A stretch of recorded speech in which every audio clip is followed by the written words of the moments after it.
Muito bem. Oficialmente, uma boa noite, sejam bem-vindos ao encontro ampliado do GFORP, com a mediação da professora Tânia. Ela vai se apresentar tranquilamente para vocês, né? Vamos iniciar as conversas e a prosa sobre o novo Plano Nacional de Educação, né, no âmbito do sistema educacional brasileiro. Tânia, querida, fica bem à vontade, sinta-se em casa, tá? Pode fazer as suas... Se quiser projetar alguma coisa, projete. Se quiser projetar ali uma apresentação, uma página, fica à vontade, tá? Vamos ouvir sua mediação aí por uns 40 minutos, mais ou menos, né? E depois a gente abre para o pessoal perguntar, comentar, dar suas impressões também sobre o que foi discutido, tá? Sem problema nenhum, tá bom? Seja bem-vinda, Tânia. Fica à vontade. Ai, muito obrigada. Boa tarde a todos, todas. Que bom estar com vocês. Sheila, ela faz sempre comentários muito positivos do grupo, né? Então, assim, eu acompanho, né, com ela muito. Então, assim, estou muito feliz hoje em participar com vocês e, assim, conversar um pouquinho sobre o plano. Tenho, né, estudado um pouquinho recentemente, não enquanto a minha área de pesquisa, mas, assim, me dediquei há um tempo, né, a estudar algumas questões referentes ao plano. Então, atualmente, eu sou professora aqui com a Sheila no Departamento de Pedagogia, sou professora colaboradora aqui na Unicentro, né, sou de Prudentópolis, a minha formação fiz mestrado e doutorado também na UEPG, com a Sheilinha também, somos de lá, a nossa universidade formadora, né? E estou muito feliz, né, em participar hoje. Então, vocês também fiquem muito à vontade para contribuir, para interromper, que eu vou projetar aqui, mas na medida assim, que foram ter dúvidas, comentários também, né, gostaríamos que também participassem, tá bom? Vou projetar aqui. Sheila, você me ajuda aqui? Como que é o projeto? Aqui. Isso. Aqui, né? Aqui. Isso. Onde que tá? Ele está na página inicial, lá na área de trabalho. Tem que deixar ele aberto. Ele está aberto. Onde que ele tá? Nós já localizamos aqui. Janela, não está em janela, será? Fica bem tranquilo, sem problema. Já estamos aqui vendo se conseguimos projetar. Já apareceu. Demora um pouquinho, está carregando. Ok, já apareceu aqui. Apareceu? Ele só não está em modo apresentação, mas está aparecendo. Tá. Pode fazer uma. Aí, como que eu faço para colocar? Se eu deixar aberto aqui o projeto. Ficou no modo apresentação agora, Paulo? Não, ainda não. Tenta ali. Foi lá na tacinha. Agora foi. Foi. Fique à vontade agora. Aí nós não vamos ver vocês, mas vão interagindo, vão participando, tá? Tranquilo. Então, a proposta de conversa hoje, como o Paulo falou, né, algumas questões relacionadas ao plano e também algumas questões relacionadas às condições de trabalho dos professores e à valorização docente. Tá? Então, eu tinha indicado, né, algumas leituras, né, principalmente um capítulo do professor Dourado, da professora Maria Silva, assim que ele traz algumas questões importantes para a gente refletir. Também deixei um material de apoio, uma linha do tempo, né, com algumas questões importantes, né, como que o plano foi se constituindo ao longo da história, né, para a gente refletir, né, a sua organização atualmente. Tá? Então, eu trouxe aqui só umas reflexões iniciais que eu sempre gosto, né, de pensar hoje a escola brasileira, né, o nosso contexto educacional, como que ele está, né, considerando toda a desigualdade social que existe, né? O professor Cury sempre fala que existem problemas que não são da escola, mas eles estão na escola, que refletem a desigualdade social, e que a gente vai precisar pensar nisso também, né? Quando pensa num plano nacional de educação, né? Sabemos que o plano anterior, ele não teve, assim... como vocês já discutiram no grupo, que a Sheila comentou, né, não teve assim, uma efetividade, né, 90% das metas então, elas não foram cumpridas, e como que fica, né, a educação dentro desse contexto, né, aqui nessa charge, né, para a gente pensar um pouquinho, o que mudou, né, o aluno falando nada, né, que reflete um pouco do descaso, né, do ensino público, das nossas, da organização da política educacional nos últimos anos, né, principalmente no contexto de políticas neoliberais, né. Aí como que fica a valorização dos professores, a hora-atividade, as condições de trabalho, piso, a saúde dos docentes, os planos de carreira, né, que são elementos que dizem respeito à valorização dos professores e estão incorporados nos planos nacionais de educação. Já estavam no PNE de 2014 e retomam agora grande parte em metas, né, que foram reeditadas, grande parte delas, né. Ainda pensando no contexto educacional, que a gente não pode desconsiderar quando fala em condições de trabalho docente, a gente tem que pensar também, né, das situações em que os professores vêm enfrentando no dia a dia, no cotidiano das escolas, a implantação, né, dos materiais, das plataformas, né, essa cobrança excessiva que os professores têm causado, sobretudo, o adoecimento docente, que é uma, né, atualmente está contemplada, é uma pauta contemplada no nosso plano e que precisa ser discutida, né? Nós estávamos agora mesmo discutindo ali com o Paulo, né, Sheila, que os professores, os universitários estão tomando sopa com garfo, mas não é só aqui, né, no nosso contexto, num contexto educacional, né, geral, vamos pensar assim, tá? Além disso, né, o avanço de pautas conservadoras, militarização das escolas, né, o não pagamento do piso, né, mas mesmo assim, né, o nosso, aqui, né, na realidade do Paraná, a gente ainda fica divulgando, nosso querido Ratinho Júnior, né, sempre divulga que o Paraná tem a melhor educação no ranking geral, né, mas a gente sabe das condições que a gente vive hoje. Então, agora, assim, né, pensando nesse contexto educacional, como que a gente pode, né, pensar no plano para a gente atender e melhorar a qualidade da educação, que é, inclusive, um dos objetivos, né? Tratando, então, a gente vai discutir um pouquinho o que ele é, quando que ele surgiu, como ele está organizado, e falar um pouquinho também, né, das condições de trabalho dos professores, alguns avanços, alguns desafios e algumas perspectivas, tá? Aqui, então, né, o professor Cury traz, né, uma definição, né, que um plano é um instrumento político cuja finalidade ele vai ser um guia, né, para cumprir determinados objetivos dentro de uma metodologia que vai ser tida como a mais pertinente, né, para a política, no caso, almejada, tá? Então, um plano ele vai atender tanto princípios quanto regras, né, dentro de uma determinada normativa jurídica, né, e ele também vai exigir um esforço, né, da gestão pública, em nível nacional, estadual, regional, um esforço consciente, né, das metas, pensando que tanto o sucesso, né, quanto os seus desafios, né, eles exigem, o enfrentamento dos desafios e vão exigir, né, um conhecimento, né, dos limites, das possibilidades e também dos recursos, né, porque não há possibilidade da gente cumprir as metas se não tivermos também, né, recursos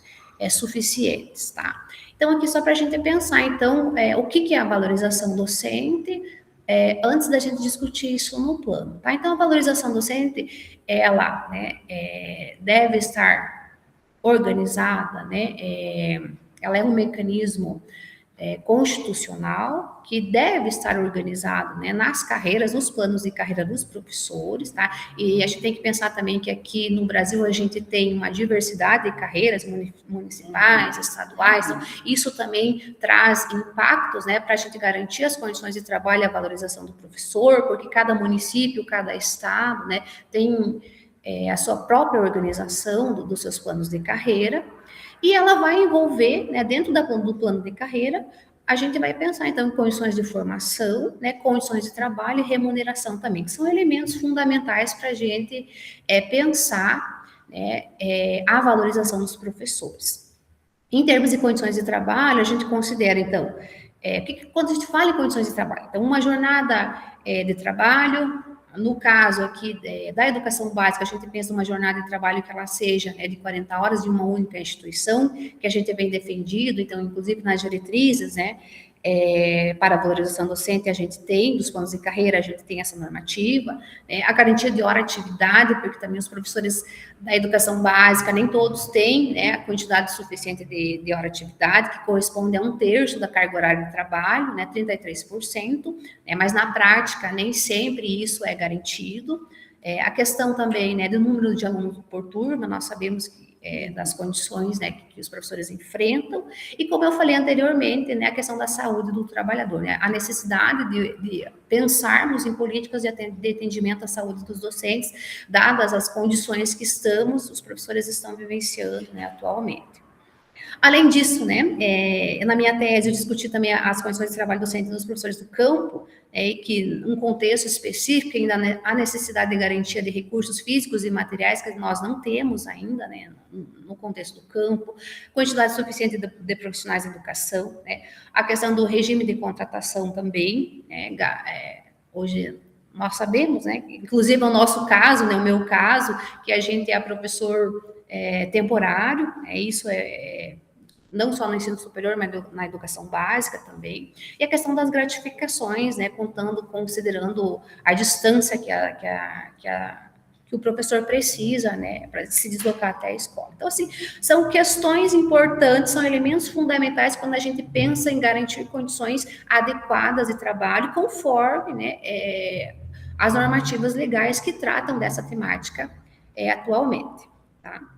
Então, a gente tem que pensar também, dentro dessa temática, como que a gente pensa no Plano Nacional de Educação. Primeiro que, um Plano Nacional de Educação, ele precisa, e foi, em alguns momentos, sobretudo esse último, ele teve a participação, de atores sociais, a participação da sociedade civil na sua elaboração.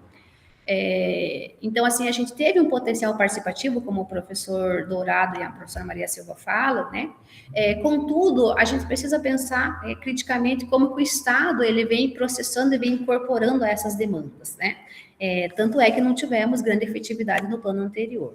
Então, a gente tem que pensar aqui, que certamente vocês já vêm discutindo no grupo, a questão do Estado, a importância de discutir, o papel do Estado para a gente implementar, o plano, de fato, nacional de educação, que ele é fundamental, para, de fato, garantir, e nós sabemos que o Estado ele sempre vai defender os interesses da classe dominante, como para garantir, a hegemonia da classe dominante, que em termos gramscianos, Paulo, assim, eu me aproximei um pouco do Gramsci, no mestrado, mas assim, tenha um pouco de leitura sobre, antes de pensar, que aqui vai ter uma combinação, de coerção e consenso. E para a elaboração do Plano Nacional de Educação atual, a gente teve, consenso, a gente precisou, as casas legislativas, elas se organizaram, em torno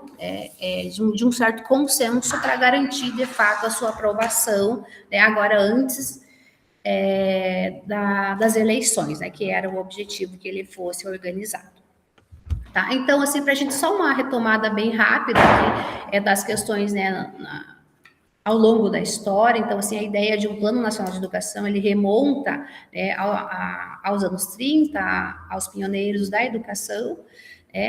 Na Constituição, eu mandei para vocês, o quadrinho lá, ele está bem explicadinho. Então, na Constituição de 37, então, a gente teve, já a previsão, de um plano, que seria a atribuição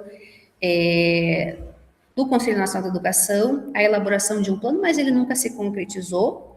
Aí, logo em seguida, na Constituição de 37 também, com o golpe do Estado Novo, esse plano também, ele não houve a implementação desse plano, a ideia de um plano lá caiu por terra, vamos pensar assim, e ela só voltou depois, a partir, em 62, quando a gente tem o primeiro Plano Nacional de Educação, por força da primeira LDB, né, a 4.024, que a gente tem, né, a retomada, então, da ideia, né, de um Plano Nacional de Educação. Mas, na ocasião, né, ele foi aprovado, mas ele não foi executado devido ao golpe, né, de 64, e ele foi um plano sem força de lei, né, então não havia a previsão de uma lei, não foi garantido em lei, né, e teve duração de 8 anos, né, mas, como eu falei, não foi executado. Aí, a Constituição de 88 também, né, com a emenda constitucional de 2009, né, ela previu, né, que a lei, né, deveria estabelecer um Plano Nacional de Educação de duração centenal. Tá? Então, previsto tanto na Constituição quanto na LB, a previsão de um plano nacional. Em 2001 também, tivemos aí, de fato, o primeiro plano de educação com força de lei, a Lei 10.172, que teve 295 metas, mas ele também teve uma baixa efetividade, porque no contexto houve o veto do presidente Fernando Henrique Cardoso, né, na meta que previa o investimento de 7% do PIB.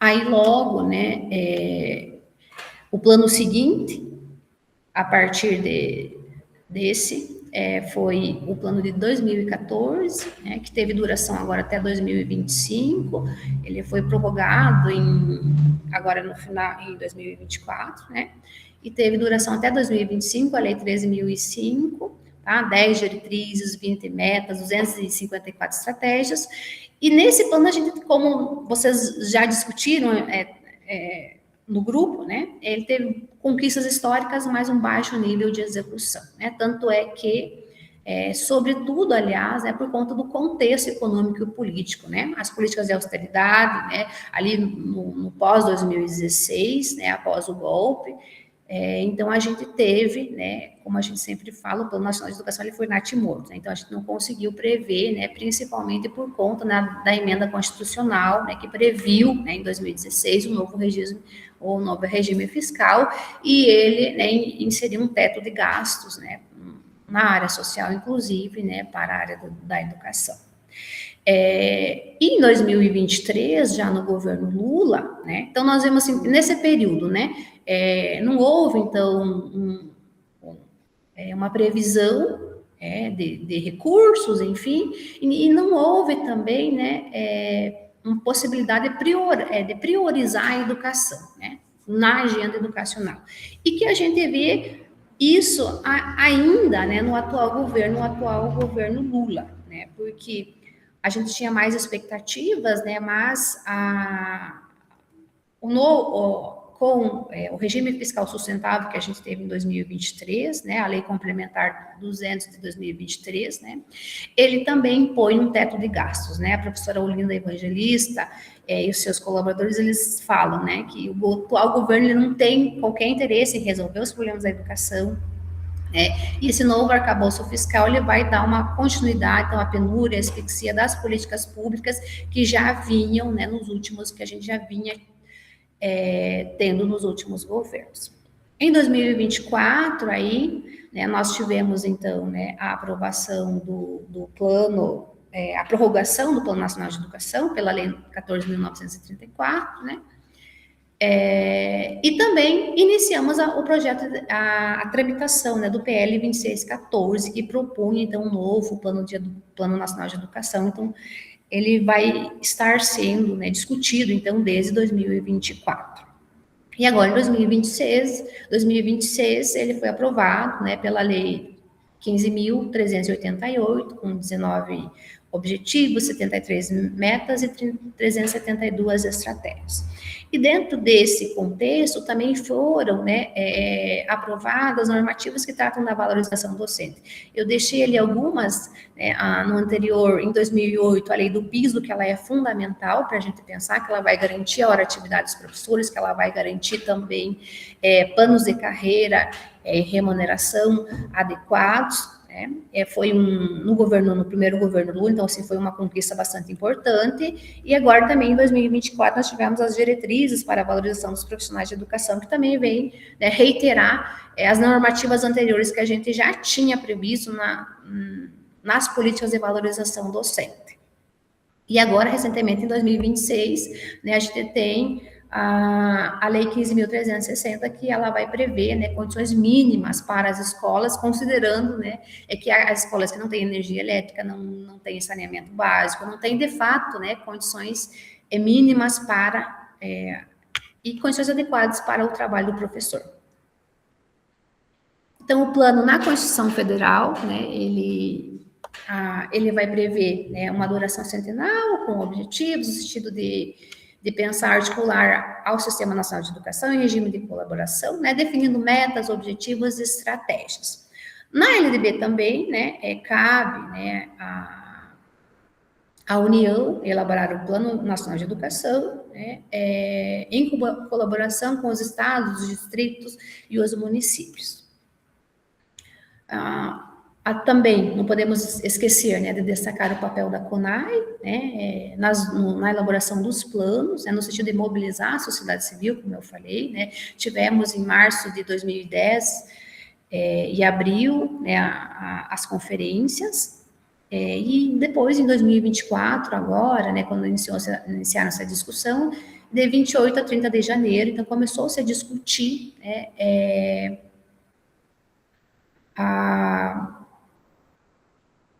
o novo plano, né, que daí dessas conferências municipais é entregue, né, um documento para o ministro, foi entregue para o ministro, né, um documento base para a elaboração do novo plano nacional de educação, tá? Então, como eu falei, né, o plano anterior ele teve uma baixa efetividade, né, em todas as suas dimensões, apenas 4 das metas elas foram parcialmente cumpridas, né, como a do IDEB, relacionadas à formação, à qualidade da educação, no ensino superior, na pós-graduação. Então, nós tivemos uma baixíssima efetividade. E aí, para a gente pensar, então, os entraves para a aprovação do novo plano, né, ainda no PL 2614. Então, como eu falei, a baixa efetividade dos planos anteriores, né, o Congresso Nacional, então, ele tem um perfil extremamente conservador, com partidos conservadores, né, PL, União Brasil, PSD, enfim, que buscaram, em certo momento, tirar, né, desvincular, inclusive, o sentido público da educação, né? Então, a maior bancada também, né, o PL, ela é marcada por pautas privatistas, de inspiração cristã evangélica, tá? Por isso, a necessidade também, né, de você fazer um acordo, entrar em um consenso, né, de como seria organizado um novo plano, né, o documento final, né, do novo Plano Nacional de Educação. E, além de tudo, né, ainda temos um grande desafio, né, que é garantir ainda a universalização do acesso, o combate à precarização e valorização dos professores, que ainda nós não conseguimos, né, resistir à privatização, que foi uma das pautas defendidas, inclusive, pela campanha, enfim, né, por todo esse movimento da CONAI, a defesa de um financiamento também para garantir a efetivação do plano, como a gente falou, né, porque não há possibilidade da gente materializar as metas, as estratégias e agora os objetivos, né, sem um financiamento adequado. Então, entre os entraves, né, então, ao longo da tramitação do plano, a gente teve mais de 4.500 emendas, né, grande parte delas foram propostas na primeira fase, ainda na Câmara dos Deputados, tá? Quase 3 mil emendas delas, né, foram nesse primeiro momento, né, e as propostas de emendas partiram, né, grande parte, né, do PT, do PL, do PSOL, né, e do Partido União Brasil. Então, assim, tiveram, assim, várias discussões até se chegar, né, a um consenso para a gente conseguir aprovar o novo plano. Então, esse acordo, né, que foi previsto, né, era para pensar, né, um documento mais neutro e menos polêmico, acho que, se não me engano, até no momento, né, na cerimônia, foi falado um pouco sobre isso, né, no sentido assim de não abordar temas defendidos, né, pelas alas progressistas que dizem respeito às questões de gênero, de transfobia, né, pautas identitárias que dizem respeito à diversidade, enfim. E também, né, pela ala conservadora, né, que gostariam de regulamentar a educação domiciliar, né, o homeschooling, a escola sem partido, né, ampliar, enfim, a militarização das escolas, entre outras. Tá? Então, chegou-se também, inclusive, a cogitar a possibilidade de você incluir investimentos, né, do PIB em educação para o setor privado, né? Havia uma proposta de garantir 11% do PIB, mas 13,5%, né, ficaria aí com parte, né, para o setor privado. Mas, enfim, né, houve uma ampla discussão e não foi aprovado, né, felizmente. Mas tivemos, né, esse consensualismo para conseguir aprovar o plano, né, numa cerimônia inédita, porque acho que foi a primeira vez que tivemos, né, uma cerimônia, né, no Palácio do Planalto, que aconteceu em 14 de abril de 2026, agora 26, faz agora um mês, né, então o presidente Lula, ele sancionou, né, sem vetos, né, na forma da lei 15.388, então, e ele tem validade, então, até 31 de dezembro de 2036. Então, aprovado o Plano Nacional de Educação, e agora, né, o que vamos pensar, então, sobre, né, alguns avanços. Então, para a gente pensar na sua aprovação, cerca de 70%, então, das emendas da campanha e parceiras foram incorporadas, estão no texto final do PL, então, grande parte, né, dessas emendas foram propostas pela campanha, né, estão aprovadas no plano, né, tivemos algumas suspensões, mas tivemos uma parte significativa, né, e o grande desafio, é um desafio histórico também, você conseguir implementar, né, esse plano e conseguir com que a gente materialize esses objetivos, essas metas, essas estratégias, né? Nós temos, o plano anterior ele previa, né, metas, né? Agora nós temos objetivos e para cada objetivo são organizadas metas e para as metas, né, para o conjunto, né, são organizadas também estratégias dentro de cada temática. Tá? Então, é um desafio histórico, né, porque nenhum plano decenal ele conseguiu alcançar pelo menos 50% da sua efetividade, tá? Então, outra questão que o novo plano traz são mecanismos inéditos então, de monitoramento e avaliação também do plano, né? Prevendo que sejam também organizados fóruns, conferências, né, nacionais de educação, para que a gente faça, então, esse acompanhamento, né, e a avaliação também, como foi feito no plano anterior, organizado relatórios, né, pelo INEP, para a gente pensar, né, nesse acompanhamento. Então, o novo plano,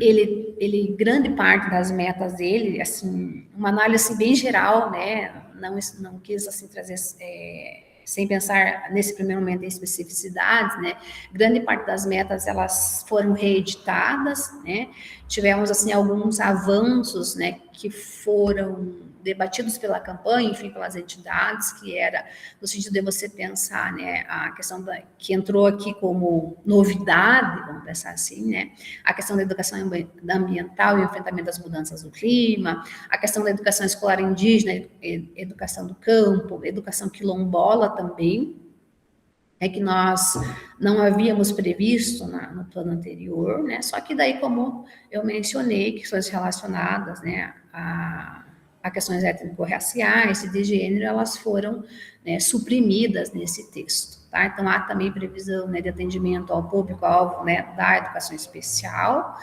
e também aqui a gente garante, no quesito valorização docente, né, também reeditamos as mesmas metas, grande parte delas, né, como veremos, então, a seguir, tá? Então, veja, no plano anterior, em termos de valorização docente, pensando em condições de trabalho, né, nós tínhamos a meta 15, 16, 17 e 18, que tratavam dessa temática. Na meta 15, a gente o plano previa que 100% dos professores da educação básica deveriam ter uma formação superior específica, para o exercício da docência. Nós não conseguimos atender, né, a essa meta, nenhuma das metas em termos de valorização docente foram atendidas. Ela é reeditada, então, na meta 17A, no novo plano, né, que essa formação específica, 100%, deverá ser, né, conseguida até o 5º ano de vigência do plano.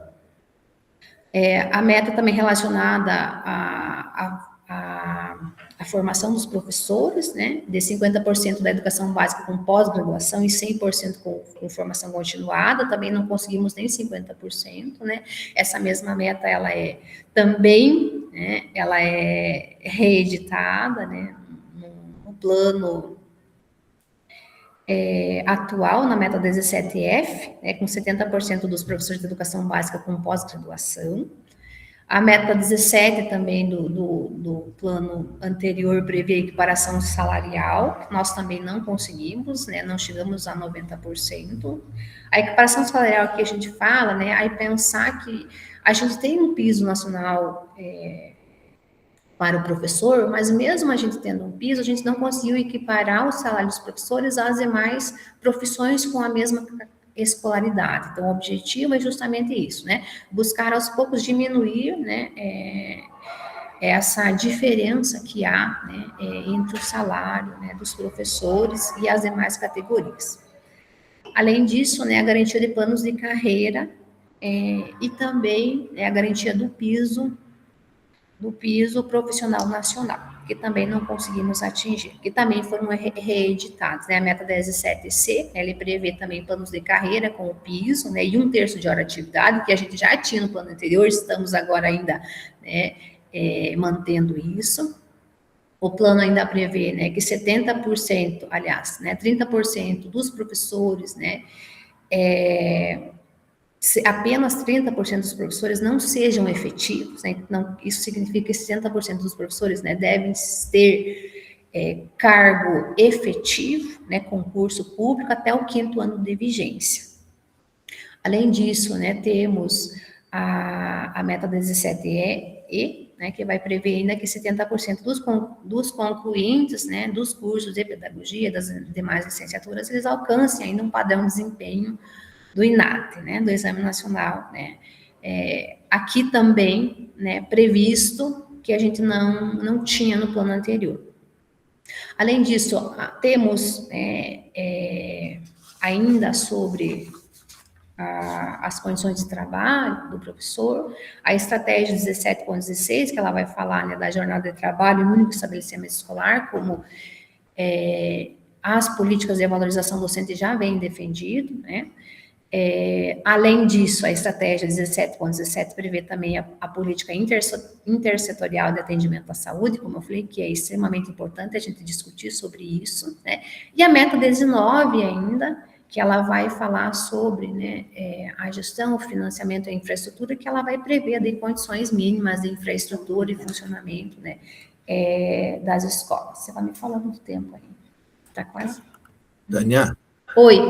Aproveitar, volta um pouquinho no anterior, só aproveitar para perguntar uma coisinha para você. Sim. Essa 17 aqui, equiparação salarial, não repetiu aqui no novo plano, não, né?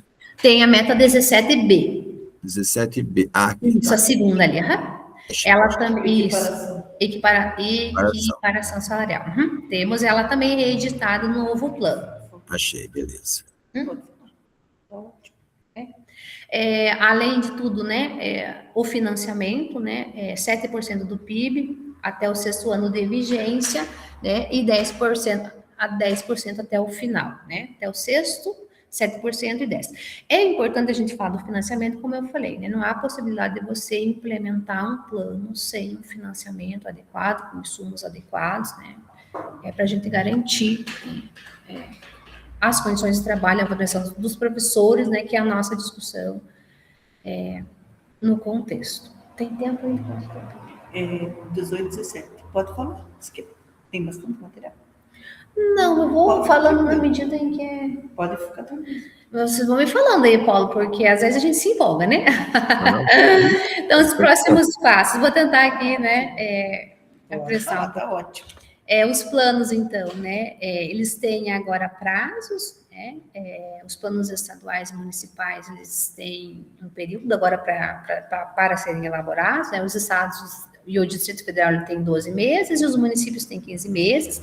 Ainda a possibilidade, o plano ainda prevê, né, a revisão no 5º ano de vigência, né? As metas, elas poderão ser revisadas, então, de acordo com as decisões da instância permanente de pactuação federativa, né? Então, a necessidade de você fazer, como eu falei, né, o monitoramento, né, e esse acompanhamento através dos fóruns, né, e o plano prevê, né,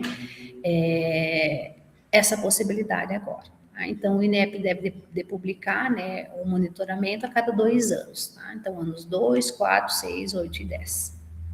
Tá? Aqui eu trouxe, assim, algumas questões, assim, mais, né, só para a gente refletir, teoricamente, um pouquinho sobre isso, né, tem um texto da professora Evangelista, como eu já citei, né, que ela fala um pouquinho, assim, né, do contexto atual, né, que a gente não tem o interesse, né, de garantir uma educação de qualidade, mesmo no governo Lula, né, que eles falam assim, dificilmente a área educacional, ela vai se deslocar do seu lugar atual, degradado, demolido e desestruturado, né, e ela fez análise, então, ainda, né, eles fizeram análise quando o projeto ainda estava em tramitação, né, tanto o parecer, o PL 2614, né, quanto o documento da CONAI, como também a diretriz para a formação, né, 4 de 2024, né, que eles vão gravitar em torno dos interesses burgueses, né, ela vai trazer aqui o Gramsci, né, para discutir isso, né, mas qual que é a característica comum, então, desses documentos, né?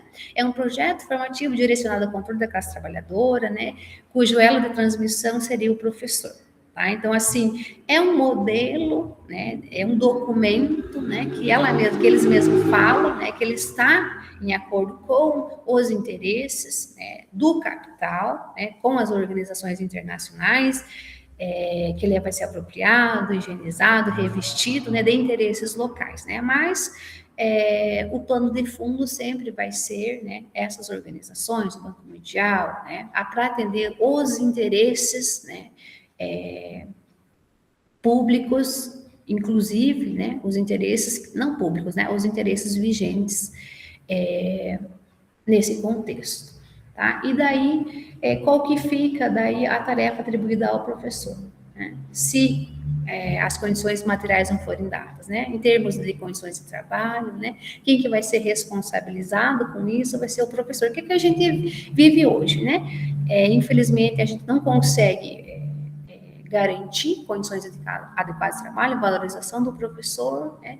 Mas no contexto ele é responsabilizado pelo sucesso e pelo fracasso dos resultados, né? Porque hoje em dia o foco, né, são nos resultados. Então, mas a defesa, né, o Fineduca, né, ele vem defendendo, né, que é a hora da gente priorizar a educação, né, e o Brasil possui riqueza suficiente, né, e essa garantia de financiamento adequado, né, ela é fundamental, né, o professor Dourado vai falar, professor Luiz, que ele é fundamental para materializar as metas, as estratégias, né, mas ele vai ser sempre um desafio, né, técnico, administrativo, político, pedagógico, porque ele vai exigir também, né, ali a organização em termos de regime de colaboração, né, entre os estados, os municípios, o Distrito Federal. Né? Então, esse desafio ele vai exigir criação e consolidação de mecanismos legais, orçamentários, financeiros, para garantir, então, condições objetivas para o atendimento, né, das metas no plano. E eu trouxe aquela charge, ele diz muito, né, 7% do PIB para a educação, e a outra ali, acho que a charge por si já fala. Observaram, né, o 7 com C, né, o porcento com 2 S, acho que fala muito, né, sobre essa discussão, tá? Então, os desafios para a valorização docente, então, né, nós temos ainda planos de carreira pouco atrativos, então não conseguimos atingir as metas, que não tem garantia de isonomia entre os professores, então nós temos, considerando essa diversidade de carreiras que a gente tem, né, tem um professor que ganha, né, a diferença salarial, inclusive, dentro de um mesmo, né, estado é muito grande, né? Nós temos o achatamento das carreiras, porque os municípios, eles têm pago piso para os professores, mas esse piso, ele é só no salário inicial, aí ele não leva para a carreira, e agora teve uma decisão do Supremo Tribunal, agora recente, que também não se posicionou favorável ao professor, porque exige, né, não tem, na argumentação foi que não tinha como prever, né, garantir que o piso fosse pago para toda a tabela, para todos os professores, né, considerando, né, que cada município ele tem, né, os seus recursos, os seus financiamentos. Então, o próprio município tem que se organizar para atender essa necessidade. Então, é uma situação complicada para os professores, né? Os municípios, então, eles têm alegado, né, dificuldade financeira para o cumprimento do piso, tanto é que quando a lei do piso ela foi implementada, né, alguns municípios, Mato Grosso, Paraná, eles entraram, né, com um pedido, né, para que fosse revista, né, tendo em vista que não havia possibilidade, né, de pagamento. Em termos de condições de trabalho ainda, né, nós vemos que, embora a gente tenha garantido, né, as políticas tenham garantido, né, a previsão de condições de jornada de trabalho, hora de atividade, como nós vimos, condições mínimas de infraestrutura, mas, né, elas ainda permanecem invisibilizadas nos planos, né, e na própria realidade, como nós vimos que a educação ela ainda permanece, né, sucateada, o trabalho do professor ainda precarizado, né. O desmonte, então, do trabalho do professor da educação pública de um modo geral, né? Então, assim, só para ir concluindo já a minha fala, né? Então, algumas perspectivas, né? Então, ainda precisamos pensar, né, no Plano Nacional de Educação, a efetivação, então, de planos de carreira que sejam atrativos, né? Que garantam a ascensão na carreira do professor, de acordo com a titulação, a formação e progressão também, né? Tanto em termos de promoção, né, que garantam a titulação, como eu falei, que tem a previsão de mestrado, de doutorado, que grande parte dos planos municipais não tem, como também a progressão horizontal, os interstícios não sejam muito longos, né, a cada 2, 3 anos haja, né, seja prevista um percentual que vá, né, somando a carreira, né, a remuneração dos professores. Então, uma remuneração digna ainda, como eu falei, de acordo com o piso, para equiparar as demais profissões, né, formação inicial e continuada, aqui pensando numa formação crítica e emancipadora, né, aqui usei uma expressão da professora Kátia Curado, né, fundamentada na epistemologia da praxis, né, pensando numa só formação teórica, tanto inicial quanto continuada, porque a gente vê agora o avanço, né, desses grupos privatistas, financistas, fazendo formação dos professores, né, também, não só oferecendo material didático, mas fazendo formação dos professores também nas escolas, né, e as condições adequadas de trabalho que ainda nós precisamos melhorar muito, né, em termos, né, de jornada no mundo, que é a instituição, um número que seja adequado de alunos por turma, né, garantir de fato 1/3 de hora de atividade, que os professores não têm nem sempre na realidade objetiva, né, grandes partes dos professores às vezes têm 4, 5 horas, algumas escolas, aí falta professora, adoece professores, ficam sem hora de atividade, então é a realidade da educação pública, né, enlouquece toda a instituição. Quando o professor fica doente, meu Deus do céu, é um problema para toda a instituição, uma revolta, gera uma revolta, né, ali na escola, né. Ainda recursos físicos, materiais, né, e quantidades suficientes de professores, e uma questão fundamental que é a estabilidade funcional também, né, nós pensemos em garantir concurso público para os profissionais, né. Aí eu deixei aqui a frase do professor Marcos Ferraz, porque eu gosto dele, né, que não é por estar escrito na lei que um direito se efetiva, mas por estar na lei, ele abre um universo de reivindicação política, né. Nós sabemos que o direito, né, a gente está falando que o direito dentro de uma perspectiva do direito burguês. Nós sabemos bem que a gente não vai avançar muito, né? Mas se a gente tem garantido em lei, a gente tem pequenos avanços, né? Eu vi um exemplo, né? Esses dias eu fiz uma prova lá na Unespar e eu olhei o plano de carreira de Paranaguá. Gente, que plano bem organizado. É lógico que 90%, 95% dos recursos do Fundeb iam para o pagamento da remuneração dos docentes. Mas era um plano bem organizado, que não é a realidade de grande parte dos municípios. Mas, né, estando na lei, a gente pode reivindicar, né, essas questões. Então, só para finalizar, né, ali uma citação do texto que eu deixei, né, para indicação de leitura, né? Então, não existe, né, soluções fáceis ou imediatas para a superação da perda de direitos, né, mas, né, a necessidade do contínuo movimento de luta, né, que a história nos ensina que somente a mobilização das forças sociais é capaz de gerar conquistas em prol dos direitos sociais, né? Então, nós sabemos que nenhum direito conquistado foi conquistado sem luta. Então, é necessário a gente garantir, né, continuar esses mecanismos de mobilização, de discussão, para a gente conseguir avançar para a materialização, né, do plano e de questões relacionadas à valorização docente, né, e a condições de trabalho dos professores, que é uma necessidade e é uma urgência para a gente garantir qualidade na educação.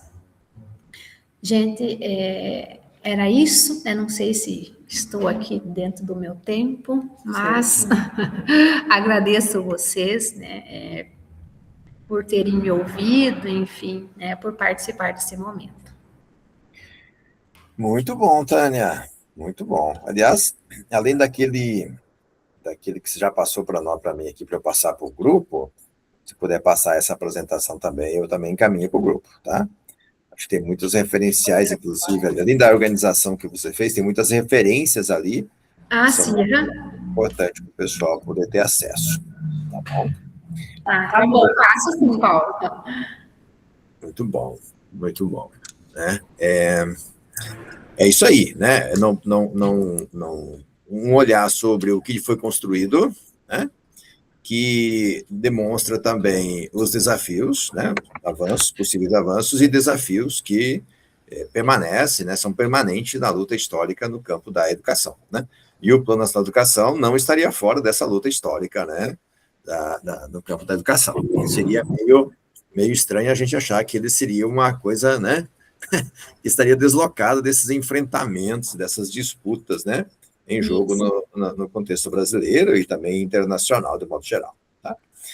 Muito bom. Vamos abrir aí, né, para quem quiser conversar com a Tânia, né, quiser contribuir com algum olhar que já está fazendo sobre o PNE, né, quiser fazer perguntas, enfim, fica à vontade, né, para fazer a sua contribuição para o debate, tá bom? Lógico que eu tenho. É lógico que o Fontoura, nosso querido Fontoura, tem. Só prochegue, como diz a história. Eu coloquei no grupo do GFORP um históricozinho para todo mundo sobre a campanha, né, dos 10% do PIB para a educação. E aí queria dialogar um pouquinho sobre isso com a Tânia. A gente, desde 97, tem essa campanha organizada, principalmente sendo tocada pelas entidades de pesquisa e pelos sindicatos. O Andes SN é um deles. Nós fizemos muita movimentação no enfrentamento do Fernando Henrique Cardoso, e, na sequência, também tivemos dificuldades com o governo Lula, tivemos dificuldades no governo Dilma, que fez uma tentativa de vinculação ao pré-sal, e agora me parece que a gente segue com essa dificuldade, né, porque o horizonte de 10% está parcelado em 10 anos, né? Numa primeira etapa, 7%, que é a charge lá, e numa segunda etapa, definida como, né, o horizonte dos 10 anos, 10%. Para um governo popular, 1% ao ano, que é a conta que eu faço, né, são 10 anos de PNE, a gente quer 10% do PIB para a educação, a gente não está chegando a 4%, então eu vou fazer a conta assim. 1% do PIB para a educação crescendo a cada ano é muito pouco para um governo popular. O governo que se diz comprometido com as camadas populares, com a classe trabalhadora. Queria ouvir um pouco você, Tânia, sobre isso, e eu vi que você mobiliza a discussão do evangelista, que tem sido meio que caçada, né, entre nós por fazer a crítica e a análise crítica da gestão, né, tanto do governo Lula-Dilma, quanto agora do governo Lula-Alckmin, nesse cenário em que o PNE é aprovado, e com a caneta do presidente, né? Ele poderia ter feito alterações, ele poderia ter acelerado coisas e poderia, inclusive, ter vetado outras, né? Mas o foco da pergunta é esse, para te deixar falar um pouquinho mais sobre esse horizonte da ampliação do financiamento com essa trajetória de luta, né? Desde 97, a gente luta por 10% do PIB para educação. Não começamos ontem essa luta. Queria ouvir um pouquinho mais, tá bom? Tá bom. Se você permitir, deixa eu acrescentar aqui a questão do Fontoura, que também é sobre a questão do financiamento, que eu acho extremamente importante.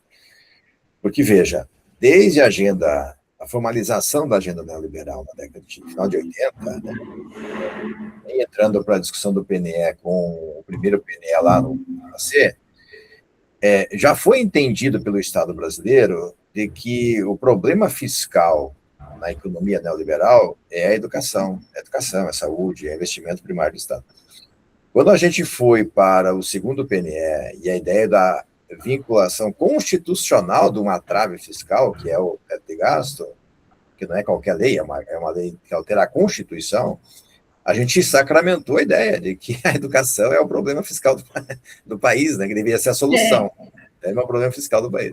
E quando nós tivemos agora, novamente, estamos entrando no terceiro plano, mas nós estamos entrando sob a sombra de um arcabouço fiscal, que é a mesma regra de controle fiscal, ou seja, o mesmo entendimento de que o problema fiscal do país é a educação, a saúde, investimento básico aí primeiro do Estado. Então, essa é uma questão interessante, né? Até para a gente poder compreender como que vai avançar.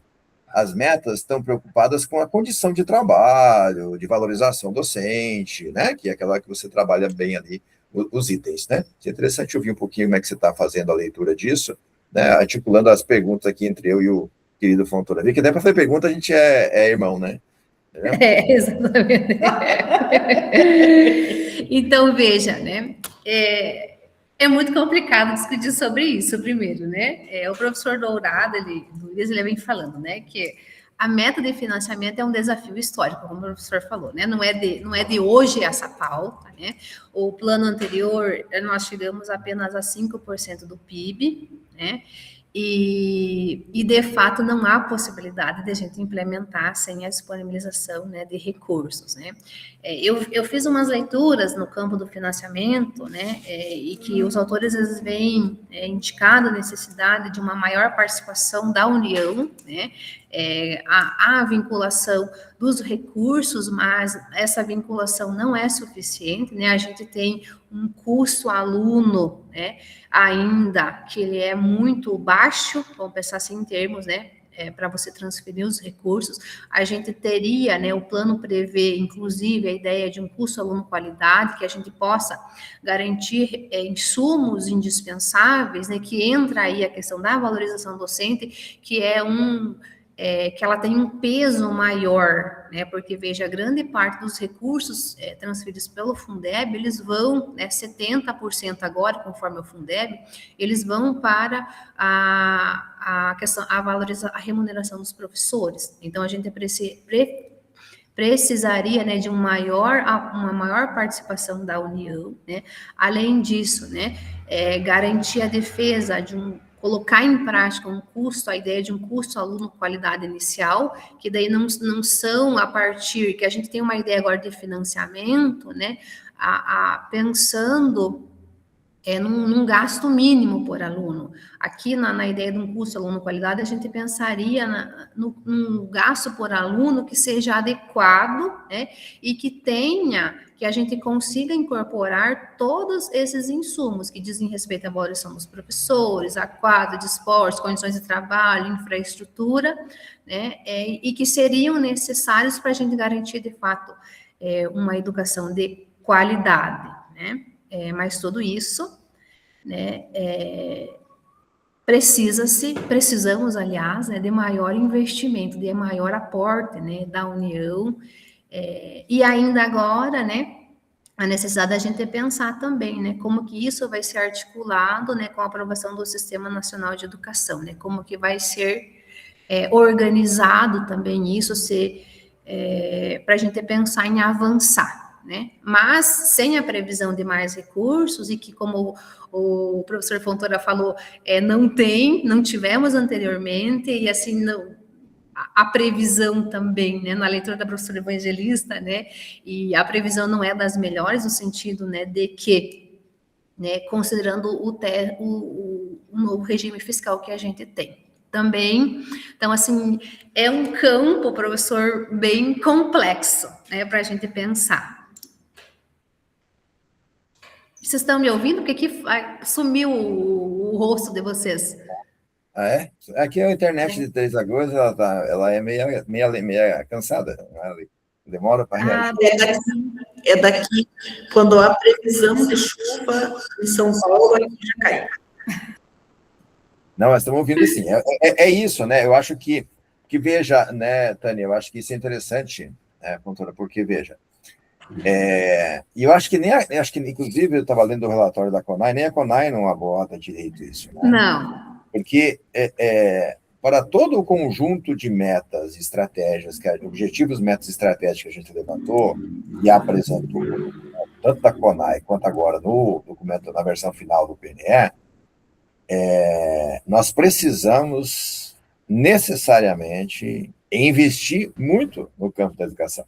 Senão elas não são viáveis. Outra vez nós vamos chegar ao final com um relatório que vai dizer, olha, só conseguimos alcançar 3 metinhas, né?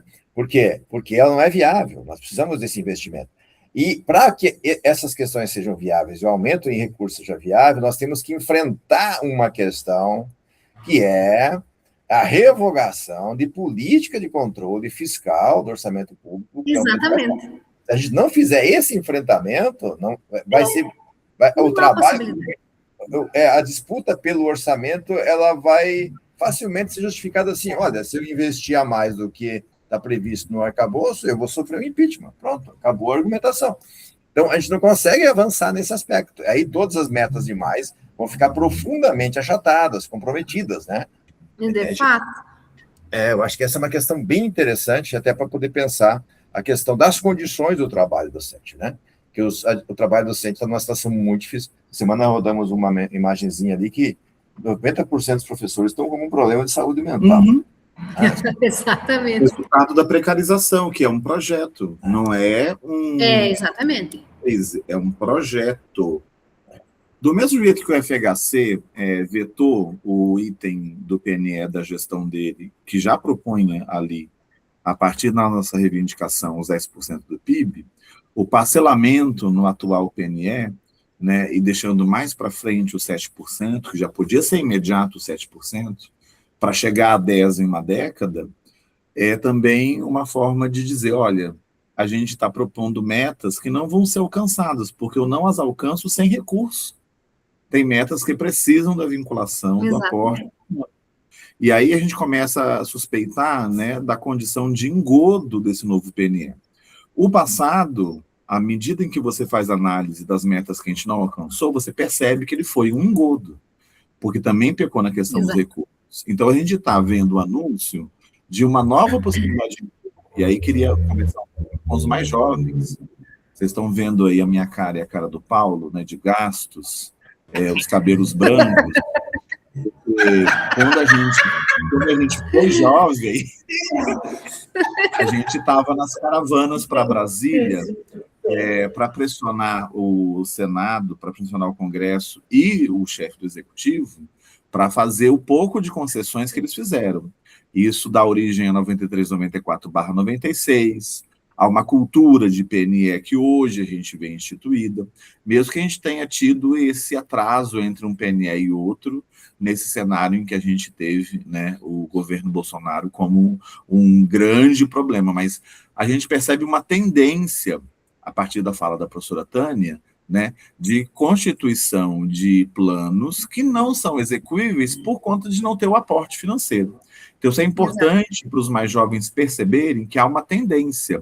Não é uma crítica, né, que a gente está apontando em relação ao governo Lula e Alckmin de modo leviano. Não, é uma tendência de política que eu vou chamar de despolítica, né, porque ela vai contra os objetivos da educação que estão previstos na Constituição e na própria LDB. Né, Paulo? Não, é isso aí, né? Eu acho que essa são questões extremamente importantes para a gente trazer para o debate, até para compreender, né, o alcance e a própria militância histórica que a gente vem fazendo, né? Assim, ninguém nega a importância de fazer a luta, né? Você tem que fazê-la, não tenha dúvida. Mas veja que, inclusive, Tânia, até estava pensando aqui, quando estava falando, sobre a ideia de produzir um certo consenso.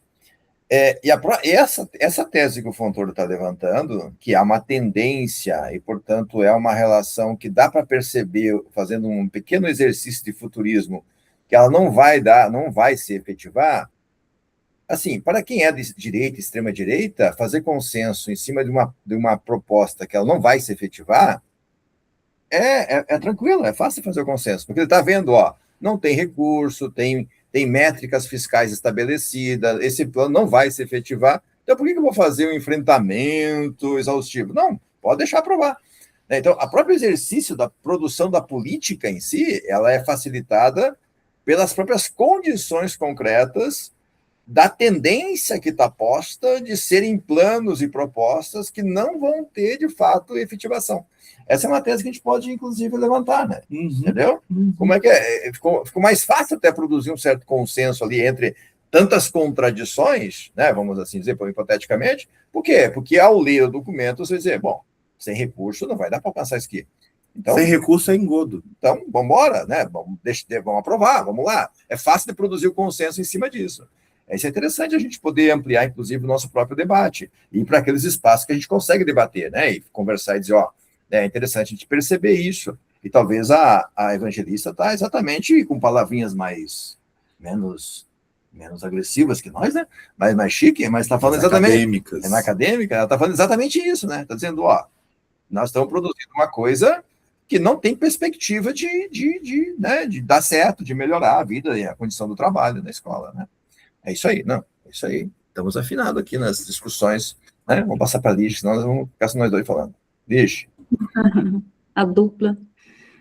Agradeço a Tânia pela exposição tão esclarecedora. Muito obrigada, viu, pela partilha, Tânia. Aprendi muito. E aí a minha fala vai um pouco ao encontro dos meus colegas. Ligia, a gente apronta aqui, mas estuda também, viu? Minha amiga. Meninas aplicadas.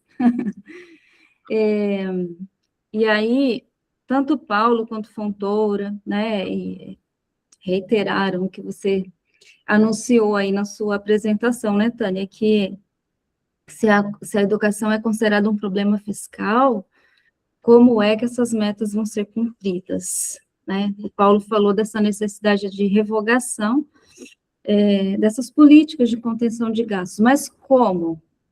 E aí, Fontoura chamou a atenção aí dos mais jovens, né? A luta, né? Necessidade de luta, já que o PNE anuncia ser um engodo. Se as metas são, de certa forma, audaciosas, mas não há recurso, uma análise, assim, não tão profunda já nos mostra que elas não vão ser cumpridas a longo prazo, né? Aí eu gostaria, Tânia, se você pudesse contar para nós um pouco da realidade no Paraná, como tem sido, até porque você termina a sua fala afirmando essa necessidade da luta, né, com uma citação do professor Dourado. O Paraná tem sido uma incubadora dos projetos mais severos, né, de contenção de gastos para o setor público, para a educação pública e privatização da escola pública, né? Então, como tem sido esse movimento aí, vocês que estão mais próximas, de resistência, e se você identifica algumas conquistas diante desse cenário tão difícil que vocês estão vivendo? Obrigada desde já. Pois olha, Lígia, de conquistas temos poucas, eu diria, né? Então, assim, né, a questão, só vamos conectar aqui o cabo, né? A questão do Paraná, ela é uma questão bem complexa, né? A gente tem aqui um cenário devastador, de desmonte total da educação pública, aqui já iniciamos com o Betinho, né, o Beto Richa, né, agora o Ratinho Júnior deu continuidade e infelizmente a previsão no próximo governo também não é das melhores, né, mas a gente vê, né, a gente vê esse cenário de extrema precarização do trabalho docente, né? Adoecimento docente, né? A gente tem, assim, questões aqui bem complicadas que os professores relatam no dia a dia das instituições, né? Por exemplo, eles não conseguem mais nem tirar atestado, porque se ele tira um atestado para ele fica atrás depois na colocação para atribuição das aulas, sabe? Então, assim, são situações, assim, mecanismos de controle, o avanço das plataformas, né? Então, assim, a gente tem vivenciado, né, um cenário bem devastador, tá? E nas redes municipais não é, assim, muito diferente em termos de condições de trabalho e valorização docente, né? A questão da remuneração dos docentes, ela ainda é muito precária, grande parte, agora que os municípios estão buscando a atualização do plano, só que daí eles utilizam estratégias, né, para não garantir o que está previsto em lei. Por exemplo, aqui no município que eu moro, por exemplo, Prudentópolis, o município previa, por exemplo, né, não previu o Plano Nacional de Educação. Olha, já estou confundindo. O piso salarial, né, para os professores. Aí o que ele fez? Ele incorporou o piso no salário base, mas ele tirou depois todas as gratificações de titulação que os professores tinham. O professor saía do estágio probatório, ele levava 45%, 35% de graduação e mais 10% de pós-graduação. Eles tiraram, deixaram 5 e 10. Então, veja, na prática, perderam-se direitos. Então, assim, a gente está vivenciando muito isso no Paraná, sabe? Além, né, da não garantia dos direitos previstos em lei, a gente ainda tem a perca dos direitos, né? Em nível municipal, em nível estadual também. Então, assim, uma situação bem, bem complexa, que a gente chama mesmo, né, que a educação pública no Paraná está sendo desmontada, né? Assim como é possível, né? A gente pode ver em outros contextos também. Gostaria de complementar, amiga? Ótimo. Kalina? Não sei se fui clara. Ótimo.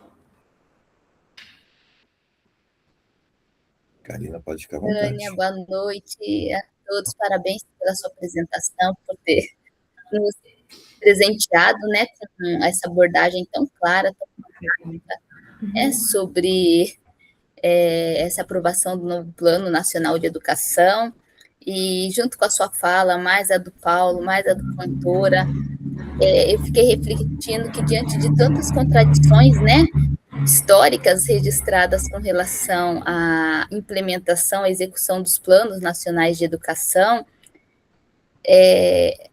a sensação que dá é que a gente, mesmo eles tendo no plano a pretensão de atingir 10% dos investimentos à educação, que não é possível a gente ser otimista com essa proposta, né? Porque, como você bem apresentou, grande parte das propostas dos planos anteriores, uma porcentagem muito grande, não foram cumpridas. Além disso, eu vejo de um grande agravante é que, mesmo que os 10% forem cumpridos, em relação ao investimento do produto interno bruto, quanto disso efetivamente vai para as instituições públicas e quanto vai ser investido nessas empresas terceirizadas que estão a cada vez mais, né, recebendo uma fatia grande dos investimentos públicos. Então, assim, eu não sei qual que é a sua percepção, até peço a sua percepção, que você fale um pouco da sua percepção sobre isso, mas o meu sentimento é que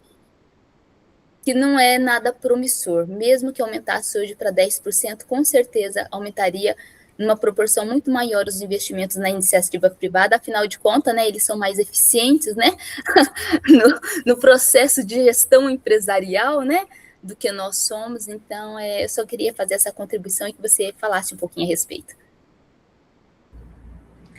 É exatamente isso, né? Como que a gente vai pensar? Mesmo que ampliemos os recursos, né? Eu fiz umas leituras recentemente também de alguns autores que vêm discutindo financiamento, né? Também, junto com isso, era preciso pensar também em estratégias de monitoramento e gestão, né? Para a gente, de fato, conseguir verificar como que esses recursos estão chegando no chão da escola, né? Há essa necessidade que ainda né, há uma lacuna, né, no campo do financiamento, e ainda, né, como você falou, no contexto mais recente, a gente tem, né, a ampliação, né, da privatização da educação, que no Paraná, em todos os sentidos, né, em termos de gestão, de organização, aqui a gente tem o projeto Parceiros da Escola, na rede estadual, que passa a gestão para o setor privado, né, e a sociedade civil, por conta, né, dessas pautas conservadoras que vêm sendo postas, neoconservadoras, né, que vêm sendo discutidas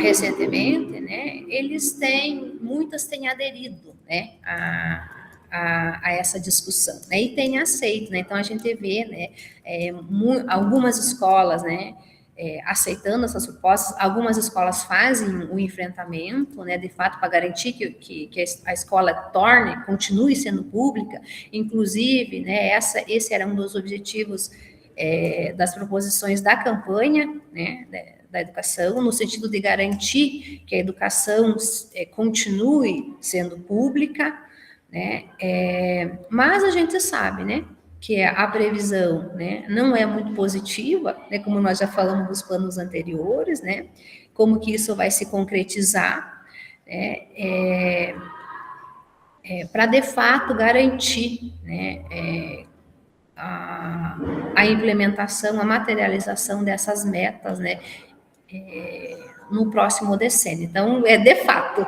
é um desafio, né? As perspectivas não são das melhores, se a gente for pensar, né? Mas não podemos desistir, né? Aos poucos vamos, né, tendo algumas conquistas, né? Ali, pelo menos no plano, o recurso não ficou, né, uma parcela para o setor privado, né? Ele se manteve os 10%, né, para o setor público, né, como uma das emendas propunha, né, como eu falei anteriormente. Então, é isso, né? Movimento de luta sempre. Bem colocado, né? Assim, a Tânia e a Sheila, eu já sei, porque a Sheila sempre me fala que às 7 horas os capirotinhos dela, né, os aluninhos dela vão chegando, é brincadeira, né, a expressão, vão chegando para a aula, então ela tem que sair, elas têm que sair para atender os alunos, né? Então, eu sei que elas precisam sair daqui a pouquinho, tal, né? Mais um minutinho. Então, tranquilo. A gente pode continuar aqui conversando, vamos debatendo entre nós a partir das provocações que a Tânia já colocou, né? Não tem problema, não.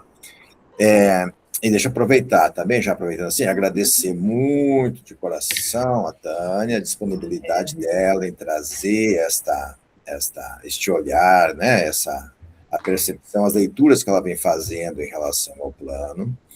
E eu concordo com os autores que ela traz que, embora não é garantido o fato de estar na lei, mas estar na lei cria espaço para a luta política e também para o enfrentamento até jurídico, né, às vezes de reivindicar aquilo como um direito estabelecido em lei, né? Mas, de fato, é uma luta que precisa ser feita, desde a articulação da base até as articulações mais da organização do sistema educacional, com maior capacidade de organização mesmo, né? Porque senão a gente vai ter, de fato, muita dificuldade para conseguir efetivar este novo plano. E também compreendendo que existem algumas contradições de base, né? Então, por exemplo, o Plano Nacional de Educação resgata muito fortemente uma ideia da década de 90, que é a chamada qualidade social da educação, que estava em contraponto à qualidade performática neoliberal. Então, esse é um conceito criado lá atrás, muito debatido e ampliado, e ele volta agora. Mas quando você olha para o sistema educacional do Paraná, que a Tânia colocou para nós, por exemplo, onde vai ficar a qualidade social da educação, se todo ele é organizado em torno de uma performática neoliberal, né? Então, veja, os desafios também estão... As contradições, os desafios estão intrínsecos, né? No sentido de que teria que estabelecer uma exigência de remodelagem à lógica estabelecida nas redes municipais e estaduais para reformatar o princípio, né, que seria uma educação de qualidade social e não uma educação performática do ponto de vista neoliberal, né? Então, assim, nós temos muitos desafios, muito grande, né? E aí isso que é importante a gente estudar com tranquilidade, né? Não é para fazer a crítica vazia, mas estudar com tranquilidade, com honestidade intelectual, né? O que de fato é, né? E como se contextualiza esse plano, quais são os avanços e quais são as dificuldades em que ele volta a ter, né? E quais são as contradições quase antagônicas, né? Que quase inviabilizam o de imediato, né? Isso é importante para a gente poder também posicionar a luta, senão de repente a gente vai, né, começar a fazer a luta errada, né? Achando que, né, em 2 dias ali de peleia a gente resolve. Não, a luta vai estrutural, complexa, né? Então, eu acho que isso é importante para a gente ir posicionando isso, tá? Dânia, se quiser agradecer aí, se quiser fazer algumas últimas considerações ao grupo, fica à vontade, tá? Mas agradecendo de coração a sua disponibilidade de estar com a gente, tá bom? Imagina, eu que tenho que agradecer, eu fiquei muito feliz fiquei muito feliz e contente, Paulo, com o convite teu e da professora Sheila, né? Assim, foi muito importante para eu estar aqui nesse momento, nesse dia, inclusive, né? Mas fico muito grata, então, né? Assim, lógico que, né, é uma discussão inicial, ainda a gente precisa, né, refletir mais, fazer mais leituras, então, assim, é uma leitura muito inicial ainda, mas, assim, que já serve, né, como base para a gente pensar um pouquinho, né, o novo Plano Nacional de Educação. Então, muito obrigada a todos pela atenção, né, pelas questões, pelas reflexões, também aprendi muito, né, a gente sempre estar num momento, né, coletivo de construção do conhecimento, isso é muito positivo, né, a gente aprende muito. Então, muito obrigada a todos, e eu agora vou precisar sair, que de fato eu tenho aula agora, a primeirinha já. Hoje eu não tenho as 5 primeiras, só a Sheila. Eu tenho só a primeira hoje. Quero ver quem tem as 5 últimas nessa universidade aí. Então, tá bom. Muito obrigada. Um beijão para todos vocês. Espero revê-los em outros momentos também, tá bom? Muito obrigada. O GFORP sempre está à disposição, tá? Ai, que ótimo. Vontade, será sempre muito bem-vindo, se a gente puder contribuir e ajudar. Né? Olá, você comece a fazer mais coraçãozinho, Fontoura, para a Tânia do que para mim, que nós vamos conversar depois.